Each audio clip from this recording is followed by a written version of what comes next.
Hey guys, we are in our last week of our series, Hope in the Dark. And I hope this has just been an encouraging time for you. I know for me and the leaders it has been. I've gotten to have some really cool conversations about how this idea that God is good even when life is not is actually really impactful for us as well. And this week, I really want to just jump into the third and final chapter of Habakkuk. If you remember from the past 2 weeks, our first chapter was all about wondering. Second chapter was all about waiting. And this third chapter, the tone really shifts. Habakkuk goes from being someone who's like wondering and waiting on God to just someone who's full of joy. And that can be seen in the fact that this entire chapter is literally a song. It's a prayer that Habakkuk is singing out to God just of joy. And it is so great. You know, it starts off right off the bat like this in Habakkuk 3, verse 2. I have heard all about you, Lord. I am filled with awe by your amazing works. In this time of deep need, help us again as you did in years gone by. Right here, Habakkuk is giving us another secret to how to find hope in the dark.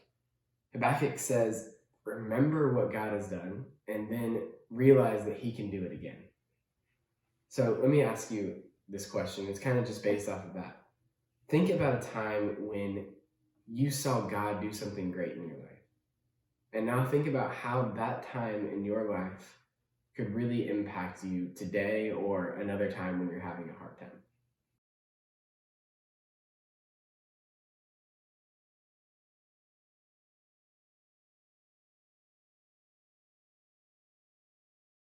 So this third chapter is all about embracing God in the valley. And sometimes the valley is bigger than we think. Sometimes the hard times are a little bit longer than we might have thought.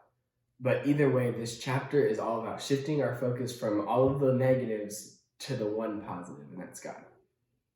And I cannot tell you how many times in my life being able to do that, being able to shift from focusing on negative things to focusing on a positive thing has genuinely changed who I am.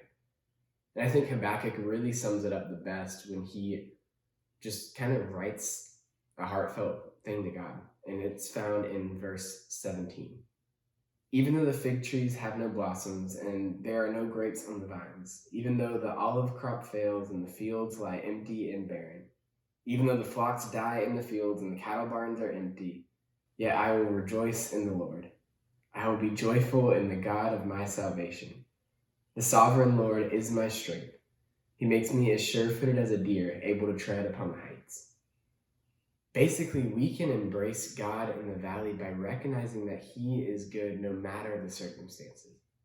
What Habakkuk is saying here is even though everything's falling apart, even though the world is going crazy, even though there's no crops, there's no food, there's nothing that we need, God, you're still good. And I think that is something that we can use in our day-to-day lives. Even though the world is falling apart and everything is crazy, God is still good. So with that in mind, I just want to ask you guys one final question that you can take to your Connect groups. How can you shift your focus from all of the negatives that are going on in your life to all of the positives that are happening through God? Think about that with your Connect groups, and we will see you guys next week.